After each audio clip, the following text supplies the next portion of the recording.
صل على سيدنا ومولانا محمد صاحب التاج والمعراج والبراق والعلم دافع البلاء والوباء والقحط والمرض والألم اسمه مكتوب مرفوع مشفوع منقوش في اللوح والقلم سيد العرب والعجم جسمه مقدس معطر مطهر منور في البيت والحرم شمس الضحى بدر الدجى صدر العلا نور الهدى كهف الورى مصباح الظلم جميل الشيم شفيع الأمم صاحب الجود والكرم والله عاصمه وجبريل خادمه والبراك مركبه والمعراج سفره وفوق سدرة المنتهى مقامه وقاب قوسين مطلوبه والمطلوب مقصوده والمقصود موجود سيد المرسلين خاتم النبيين شفيع المذنبين أنيس الغريبين رحمة للعالمين راحة العاشقين مراد المشتاقين شمس العارفين سراج السالخين مصباح المكرمين محب الفكراء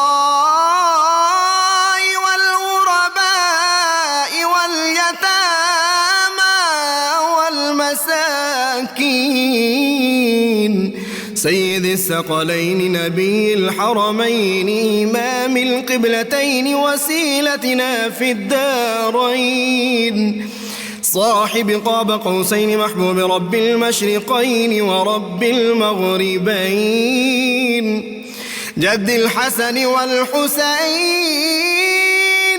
مولانا ومولى الثقلين سيدنا أبي القاسم محمد بن عبد الله نور من نور الله يا أيها المشتاقون بنور جماله بلغ العلا بكماله كشف الدجى بجماله حصنت جميع خصاله صلوا عليه وآله وأصحابه وسلموا تسليما اللهم صل على